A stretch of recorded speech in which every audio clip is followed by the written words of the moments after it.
ഇപ്പോൾ സമയം ഒരു 7 മണിയായിട്ടുണ്ട്. ഇന്നലെ ഊണോ കളിച്ച് എല്ലാവരും ഒരു മണിയൊക്കെ ആയി കിടന്നപ്പോൾ എല്ലാവരും അല്ല കുറച്ച് പേര്, നമ്മൾ കുറച്ച് പേര് അടിപൊളിയായിരുന്നു. വളരെ വീഡിയോ ഒന്നും എടുക്കാൻ പറ്റിയില്ല, പറ്റുന്ന സാഹചര്യത്തിലല്ലായിരുന്നു ഞാൻ. തോനെ കാടുകൾ ഇങ്ങനെ വെതറിയേക്കുമായിരുന്നു. അപ്പോൾ ഞാൻ കാട് പിടിക്കാനുള്ള ഇതിൽ എനിക്ക് വീഡിയോ എടുക്കാൻ പറ്റിയില്ല, ക്ഷമിക്കുക. അത് പോട്ടെ. അതായത് നമ്മളിനിയും ഇന്നത്തെ കുറേ പരിപാടികളുണ്ട്. കുറച്ച് നീണ്ട ഷെഡ്യൂൾ തന്നെ ഉണ്ട്. ഇപ്പോൾ ഇറങ്ങേണ്ടതായിട്ടുണ്ട് ഒരു 7 മണിയൊക്കെ ആകുമ്പോഴത്തേനും. എല്ലാം റെഡി ആവുകയാണ്, ഓൾമോസ്റ്റ് എല്ലാം റെഡിയായി. ഇറങ്ങാൻ നമുക്ക്. നമ്മളിപ്പം ബസ്സിൽ ഇറങ്ങി പോവുകയാണ്. Good morning Arjun sir. Good morning. അത് എന്നാടാ സൺസ്ക്രീൻ ഒക്കെ ഇട്ട് വരണ്ടേ? എല്ലാവരും ഉണ്ട്. കുറച്ച് ശുഷ്കാന്തി കുറവുള്ള പിള്ളേരാണ് കേസ്, കാര്യമാക്കണ്ട.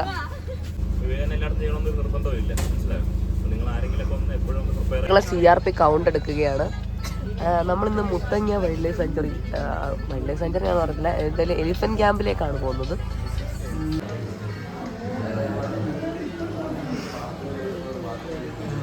ഗൈസ്, നമ്മളിപ്പം ബ്രേക്ക്ഫാസ്റ്റ് കഴിക്കാൻ വേണ്ടിയിട്ട് ഇറങ്ങിയിരിക്കുകയാണ്. പൂരിയും പുട്ടും ഉള്ളു ഇവിടെ, അതുകൊണ്ട് പൂരി കഴിക്കാമെന്ന് വിചാരിച്ചു. പുട്ടിനെക്കാട്ടിലും ഭേദം എന്തുകൊണ്ടും പൂരിയാണ്. അതെ, എല്ലാവരും ഉണ്ട്.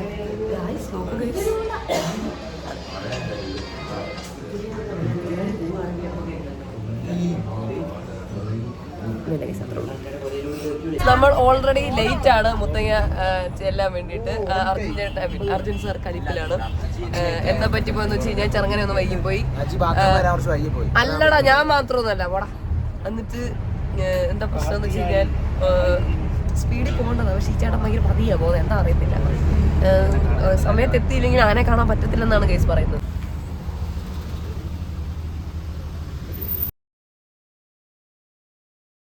നമ്മൾ എത്തിച്ചേർന്നിരിക്കുകയാണ് മുത്തങ്ങ വൈൽഡ് ലൈഫ് സാങ്ച്വറി. നമുക്കിവിടെ ആനകളെയൊക്കെ കാണാം. അർജുൻ ചേട്ടൻ ചെറിയ കലിപ്പിലാണ്, അതുകൊണ്ട് നമുക്ക് ഒത്തിരി ഒച്ച ഉണ്ടാക്കാൻ പറ്റത്തില്ല. സമയം ചെറുതായിട്ട് വൈകിപ്പോയി. ഇതാണ് കേസ് ഓവർവ്യൂ. ഫോറസ്റ്റ് ഡിവിഷൻ്റെയൊക്കെ സാധനം എനിക്ക് ഞാൻ ബസ് ഇരുന്നാണ് എടുത്തത്. എന്തെങ്കിലുമൊക്കെ എടുത്ത് കുഴപ്പമില്ല, കണ്ടിട്ട് വന്നെടുക്കാനോ. ഓൾറെഡി നമ്മൾ ലേറ്റ് ആണ്. അപ്പോൾ ഇനി ലേറ്റ് ആവാതിരിക്കാൻ വേണ്ടിയിട്ട് ആനകളെ നിർത്തിയിരിക്കുന്ന സ്ഥലത്തേക്ക് എല്ലാവരും വേഗം നടക്കാൻ വേണ്ടിയിട്ട് ശ്രമിക്കുകയാണ്. അതായത് ഞാൻ പറഞ്ഞില്ലേ, ഫസ്റ്റ് പാർട്ട് പോലല്ല, സെക്കൻഡ് പാർട്ടിൽ നമ്മൾ ഉദ്ദേശിക്കുന്നതിനെക്കാട്ടിൽ കൂടുതൽ ക്ലിപ്സ് ഞാൻ വോയിസ് ഒന്നും ഇല്ലാതെ ചുമ്മാ എടുത്തു വെച്ചിട്ടുണ്ട്. ഇതെല്ലാം ഞാൻ വോയിസ് ഓവർ ചെയ്ത് പിടിപ്പിക്കേണ്ടി വരും, നിങ്ങൾ സഹിക്കേണ്ടി വരും പ്ലീസ്. ഇനി ഒരു പാർട്ടുണ്ട്, അതും കൂടെ നിങ്ങളിങ്ങനെ സഹിച്ചാൽ മതി പ്ലീസ് ഗൈസ്. അതെ, ഇപ്പം നമ്മൾ കണ്ടുകൊണ്ടിരിക്കുന്ന ആനയൂട്ടം എന്ന് പറഞ്ഞിട്ടൊരു പരിപാടിയാണ്. നമ്മൾ കുങ്കി ആനകളെ ട്രെയിൻ ചെയ്യുന്ന കേരളത്തിലെ ഏക ക്യാമ്പാണ് മുത്തങ്ങ എന്ന് പറയുന്നത്. നോർമലി എലിഫൻറ്റ് ക്യാമ്പ്സ് കേരളത്തിൻ്റെ പല ഭാഗങ്ങളായിട്ടുണ്ടെങ്കിലും കുങ്കി ട്രെയിനിങ് നടക്കുന്ന ഏക ക്യാമ്പ് മുത്തങ്ങയാണ്.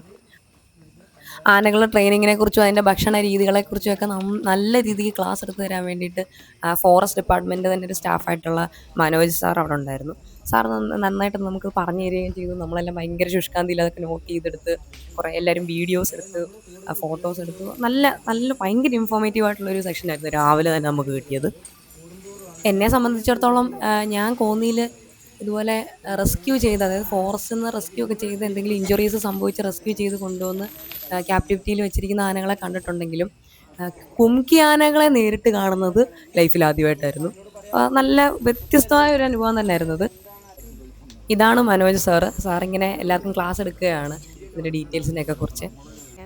അങ്ങനെ നമ്മൾ അവിടുത്തെ പരിപാടിയെല്ലാം അവസാനിപ്പിച്ച് നമ്മൾ പതിയെ വീഡിങ്ങിന് വേണ്ടി പോവുകയാണ്. കാട്ടിൽ കള പറിക്കാൻ നിങ്ങൾ കേട്ടിട്ടുണ്ടോ? അതെ, കാട്ടിൽ കള പറിക്കാനുണ്ട്.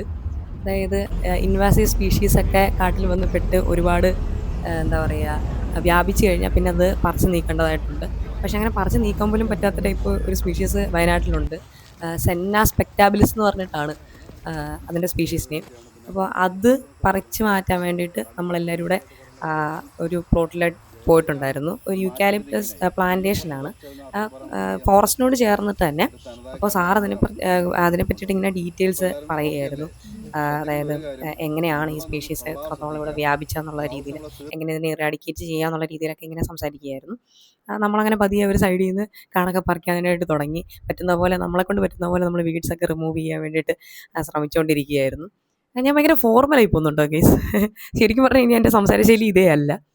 പക്ഷേ എന്ത് ചെയ്യാം, ഇത് ഓവർ കോൺഫിഡൻസിൽ ഞാൻ അവിടെ നിന്ന് കുറേ ഷോർട്സ് എന്താ പറയുക വോയിസ് ഇല്ലാതെ ഒന്നും സംസാരിക്കാണ്ട് ഞാൻ എടുത്തു വെച്ചു. അതുകൊണ്ട് ഇങ്ങനെ വോയിസ് ഓവർ ചെയ്യേണ്ടി വരുന്നതാണ്. അതൊക്കെ വിട്. നമ്മളെന്തായാലും നല്ല നല്ല രീതിക്ക് ആഞ്ഞ് കിടന്ന് പറയുന്നുണ്ടായിരുന്നു. മാക്സിമം നമ്മളെ കൊണ്ട് പറ്റുന്ന പോലെയൊക്കെ കമ്മ്യൂണിസ്റ്റ് വെച്ചെങ്കിൽ കമ്മ്യൂണിസ്റ്റ് വെച്ചാൽ, സെന്ന എങ്കിൽ സെന്ന, ഒന്നും നോക്കിയില്ല. എല്ലാവരും നിരത്തി പിടിച്ച് പറിക്കുന്നുണ്ട്. അർജുൻ സാറിനെ അവിടെ നോക്കി നിൽക്കുന്നുണ്ട് എല്ലാവരും പറിക്കുന്നുണ്ടോയെന്നൊക്കെ.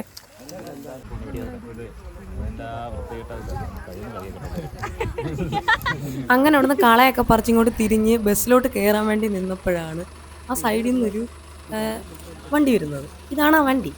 അപ്പോൾ ഞാനിങ്ങനെ നോക്കിയപ്പോൾ സംഭവം ബത്തേരി RRTയുടെ വെഹിക്കിളാണ്. RRT എന്ന് പറഞ്ഞാൽ റാപ്പിഡ് റെസ്പോൺസ് ടീമാണ്. അപ്പോൾ അവരുടെ വണ്ടിയായിരുന്നു അത്. നമ്മളിപ്പോൾ ബത്തേരി RRTയിലാണ്, ഓഫീസിലാണുള്ളത്. ഇവിടെ നമുക്കൊരു ക്ലാസ് അറ്റൻഡ് ചെയ്യാൻ വേണ്ടിയിട്ടുണ്ട്. നമ്മളിപ്പം RTയുടെ ക്ലാസ് അറ്റൻഡ് ചെയ്യാൻ വേണ്ടിയിട്ട് ഫോറസ്റ്റ് ഡിപ്പാർട്ട്മെൻറ്റിൽ വന്നേക്കുവാണ്. വിശക്കുന്നുണ്ട്. ഈ ക്ലാസ് കഴിഞ്ഞിട്ട് വേണം എത്രയും പെട്ടെന്ന് എന്തെങ്കിലും കഴിക്കാൻ. ഈ ക്ലാസ് എങ്ങനെയും കഴിക്കണം.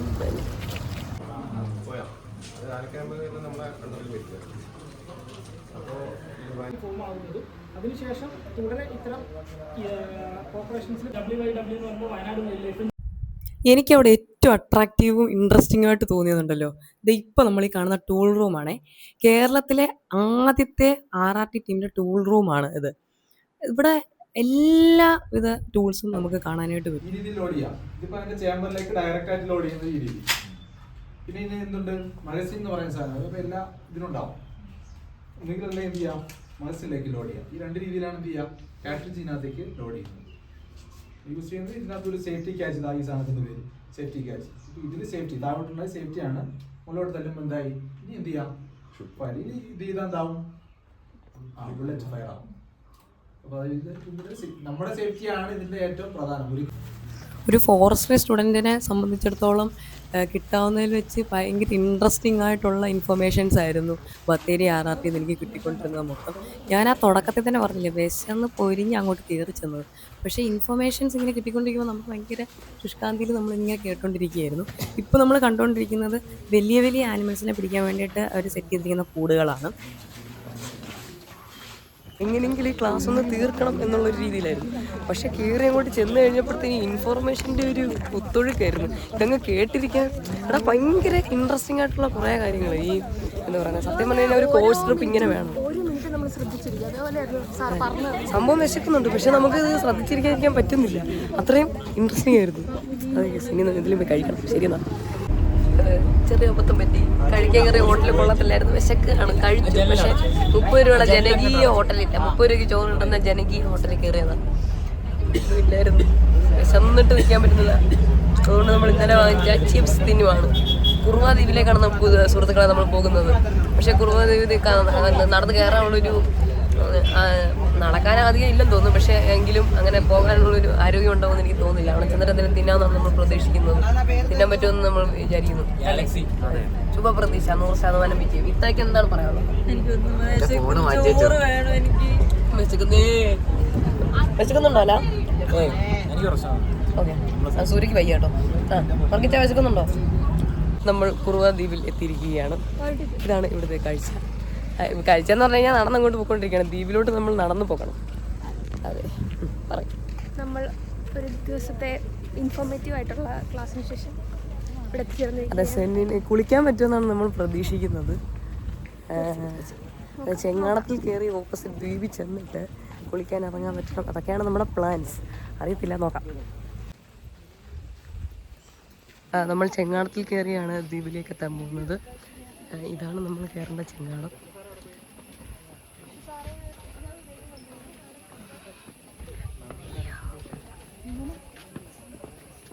നമ്മൾ ലൈഫ് ജാക്കറ്റ് ഇട്ട് റെഡി ആയിരിക്കുകയാണ്. ഇരിക്കാം. സുഹൃത്തുക്കളെ, ഇതാണ് നമ്മളുടെ വ്യൂ.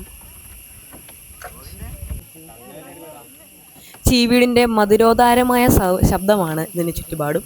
അപ്പോൾ ഞാൻ വിചാരിച്ചു വെറുതെ ഇതിനകത്ത് പറഞ്ഞിട്ട് കാര്യമില്ല, അപ്പോൾ വോയിസ് ഓവർ കൊടുത്തങ്ങ് മറിച്ചേക്കാമെന്ന് വിചാരിച്ചാണ് വെറുതെ ഇങ്ങനെ ഷോർട്സുകൾ എടുത്ത് വെച്ചത്.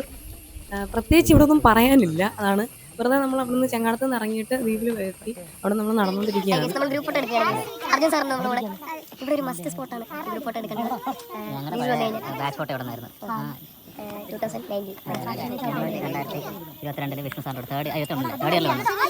അങ്ങനെ അവിടെ നിന്ന് നമ്മൾ ബാച്ച് ഫുള്ള് ഫോട്ടോ ഒക്കെ എടുത്ത് പതിയെ പിന്നെ നടക്കാൻ തുടങ്ങിയിരിക്കുകയാണ്. ആ ദ്വീപിൻ്റെ സൈഡിൽ കൂടി ഇങ്ങനെ നടന്ന് നമ്മളൊരു പോയിന്റിലേക്ക് എത്തും. അതായത് നമുക്ക് കുളിക്കാൻ പാകത്തിന് വെള്ളം ഒഴുകി വരുന്ന ഒരു സ്ഥലം അവിടെ ഉണ്ടായിരുന്നു.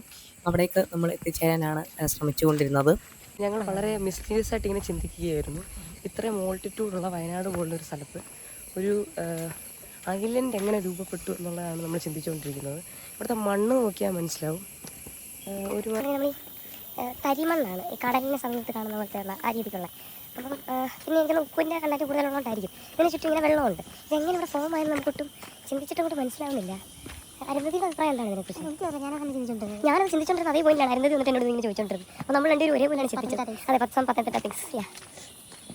ഇങ്ങനെ നടന്നാണ് നമ്മൾ എത്തുന്നത്. ഇങ്ങനെ പാറക്കെട്ടുള്ള ഒരു സ്ഥലത്തേക്കാണ്. അയാൾ വളരെ മനോഹരമായിട്ടുള്ളൊരു സ്ഥലമാണ്. ഭയങ്കര നല്ല ഒരു ഇപ്പോൾ ഇവിടെ ഇറങ്ങാൻ പോവുകയാണ് ഗൈസ്. അടിപൊളിയായിരിക്കും എന്നാണ് നമ്മൾ പ്രതീക്ഷിക്കുന്നത്.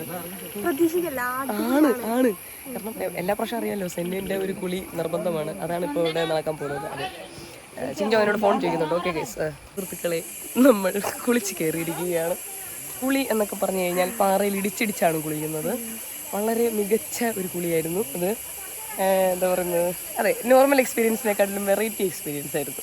പറയൂ ചിക്ക, എന്താണ് ജലദോഷമാണെന്ന് പറഞ്ഞ് അവിടെ ഇരുന്ന എന്നെ അത് പറഞ്ഞിട്ട് കാര്യം, എനിക്ക് തൊണ്ടയ്ക്ക് സൗണ്ട് ഇല്ല, എന്നിട്ട് ഞാൻ അറിഞ്ഞില്ല. മനഃപൂർവ്വം വിളിച്ചു വരുത്തി തലക്കൂടെ വെള്ളം കോരി ഒഴിച്ച്. അതെ, നല്ലൊരു അടിപൊളി പരിപാടിയായിരുന്നു. ഇനി ഡ്രസ്സൊക്കെ പറഞ്ഞു. ഓക്കെ ഗൈസ്, നമ്മുടെ ഇത്തയ്ക്ക് കുറച്ച് പറയാനുണ്ട്. പറയൂ ഇത്ത.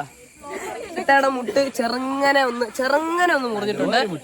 അത് സീനില്ല. മുട്ട് അതെന്താ വെച്ചാ ഓറയെന്ന് പറഞ്ഞു കഴിഞ്ഞാൽ മുട്ടൊക്കെ നമുക്ക് മുറിഞ്ഞാലേ നമുക്ക് ഓറ ഉണ്ടാവുള്ളൂ. അതാണ് എനിക്ക് പറയാനുള്ളത്. എന്റെ 2 മുട്ട് മുറിഞ്ഞിട്ടുണ്ട്. അതെ, ഓറയല്ല, ചോരയാണ് വന്നത്. നമ്മൾ തുരുത്തിൽ നിന്നും തിരിച്ചു പോവുകയാണ് കുളിച്ചിട്ട്.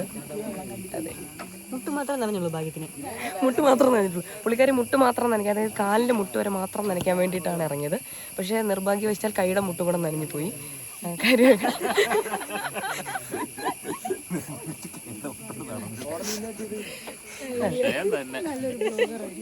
നമ്മുടെ ക്ലാസ്മേറ്റ് ഹരിപ്രിയയുടെ വീട് ഇവിടെ അടുത്താണ്. ശരിക്കും ഹരിപ്രിയയുടെ അച്ഛൻ അവിടെ നമ്മുടെ കുറുവാദ്വീപിലെ സ്റ്റാഫായിരുന്നു. പുള്ളിയാണ് നമുക്ക് ഗൈഡൊക്കെ ചെയ്തത്.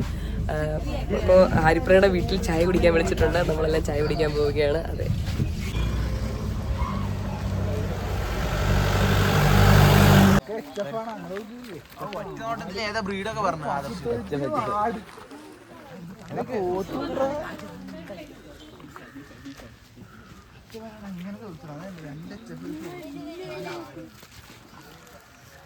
ഇതാണ് കേസ് ഹരിപ്രിയയുടെ വീട്. നമ്മൾ ചായ കുടിക്കാൻ പോവുകയാണ്.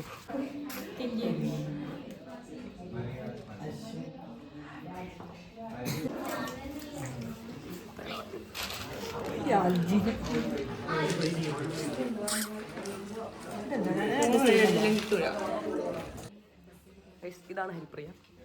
ഹായ്, അതെ, ഹരിപ്രിയയുടെ വീടാണ്. ഹരിപ്രിയയുടെ അമ്മ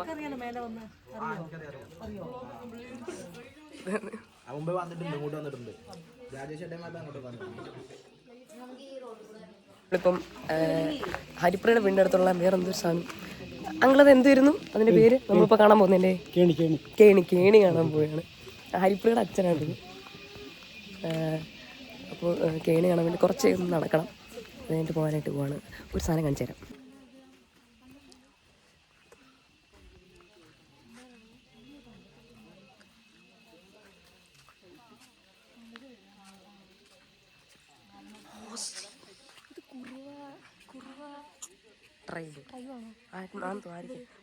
ട്രൈബ്സ് ഉണ്ടല്ലോ ഇവിടെ. ഇവിടെ വിളക്കൊക്കെ കത്തിച്ചിട്ടുണ്ട്. ഭയങ്കര ഒരു നല്ല വൈബുള്ള സ്ഥലമാണ്. ഇത് നമ്മൾ ആദ്യമായിട്ടാണ് എക്സ്പീരിയൻസ് ചെയ്യുന്നത്. എടാ, വയനാട്ടിലെ ശരിക്കും നമ്മൾ ശരിക്കും സുൽത്താൻ ബത്തേരി, അതുപോലെ തന്നെ അവിടെ നമ്മുടെ വേറെ 2 സ്ഥലങ്ങളുണ്ടായിരുന്നല്ലോ. നമ്മുടെ ഫാത്തിമയുടെ സ്ഥലത്തിന് വരുന്നതായിരുന്നു മാനന്തവാടി. അതൊക്കെ ടൗൺ ഏരിയാസ് ആണ് ശരിക്കും പറഞ്ഞത്. പക്ഷെ പുൽപ്പള്ളി ഉണ്ടല്ലോ ഉള്ളിലോട്ട്. അപ്പം വയനാടിൻ്റെ തനതായിട്ടുള്ള ആ ഒരു കൾച്ചർ നമുക്ക് ഇപ്പോൾ ഹരിപ്രിയയുടെ അമ്മൂമ്മയുടെ ഒക്കെ ഡ്രസ്സിങ് അടിപൊളിയാണ്. എനിക്ക് പുള്ളിക്കാരുടെ അടുത്ത് പോയി വ്ലോഗ് ചെയ്യണമെന്നുണ്ടായിരുന്നു. പക്ഷേ എനിക്ക് അതിനുള്ള ധൈര്യം ഇല്ലായിരുന്നു സത്യം പറഞ്ഞു കഴിഞ്ഞാൽ. പക്ഷേ എന്താ പറയുക, അവിടുത്തെ മൊത്തത്തിലുള്ളൊരു ആംബിയൻസ്, ഇവിടുത്തെ ഒരു ഇത് ഒക്കെ ഭയങ്കര, അതായത് ആ വയനാട് ഫീൽ ശരിക്കും കിട്ടിയത് അരിപ്പുഴയുടെ വീട്ടിൽ വന്നപ്പോഴാണ്. എന്താ പറയുന്നത്, അതെ ഗൈസ്, ഈ ഇടവഴിയാണെങ്കിലും വീട്ടിലേക്ക് പോകുന്ന വഴിക്ക് ഒരു ആലുണ്ട്, ആൽത്തറയിൽ വിളക്ക് കത്തിച്ച് വെച്ചേക്കുന്നു, സൈഡിലൊരു പഴയ ഒരു കുടില് പോലത്തെ ഒരു സാധനം. പിന്നെ അരിപ്പുഴയുടെ വീട്ടിൽ ചെന്നപ്പോഴത്തേന് ഹോസ്പിറ്റാലിറ്റി എന്ന് പറഞ്ഞാൽ അതിൻ്റെ അങ്ങേയറ്റം. അച്ചപ്പം, മുറുക്ക്, ചക്ക വറുത്തത് സീനായിരുന്നു, എല്ലാവരും അമ്മ ഉണ്ടാക്കിയത്. ചോദിക്കൂ എല്ലാവരും ഇന്നേ വരെ ഞാൻ കഴിച്ചിട്ടില്ല. അതെ അതെ, ഒരുമിച്ചായിരുന്നു. ഇതാണ് നമ്മുടെ സ്ഥലം. ചേരിപ്പൂരി ഇട്ടിട്ടാണ്, കുടിക്കുന്ന വെള്ളമാണ്. അപ്പോൾ ചേരിപ്പൂരി ഇട്ടിട്ടാണ് ഇറങ്ങേണ്ടത്.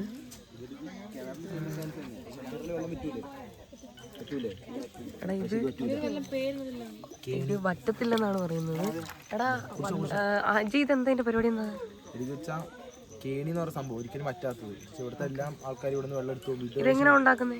ഇത് ഉണ്ടാക്കിയത് പണ്ട് നാളോട്ട് ഇവിടെ ഉള്ള ഇതേപോലുള്ള ഉറവയായിട്ടാണ്. ഇത് ഉറവയാണ്. ഇതിന്റെ തറ നമുക്ക് കാണാം, അത്ര തന്നെ ഉള്ളൂ. പക്ഷെ ഇത് പറ്റത്തില്ല. ഇത് ഇങ്ങനെ നിറഞ്ഞോണ്ട് നിറഞ്ഞോണ്ട് തന്നെ ഇരിക്കും. ഇവിടുന്ന് അത് ഇങ്ങനെ പതിയെ ചാലായിട്ട് ഇങ്ങനെ പുറത്തേക്ക് കൊണ്ടുവരുന്നുണ്ട്. അതുകൊണ്ട് തന്നെ നിറഞ്ഞു കവിയാത്തത്.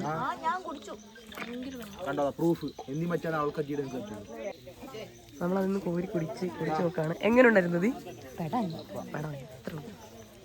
ലാസ്റ്റ് അർജുൻ സാറിൻ്റെ ഒരു ഫെൻസിങ്ങിനെ കുറിച്ചുള്ള ക്ലാസ്സോടുകൂടി അന്നത്തെ ദിവസം സമാപിച്ചിരുന്നു ഗൈസ്. ഈ വ്ളോഗും സമാപിക്കുകയാണ് ഗൈസ്.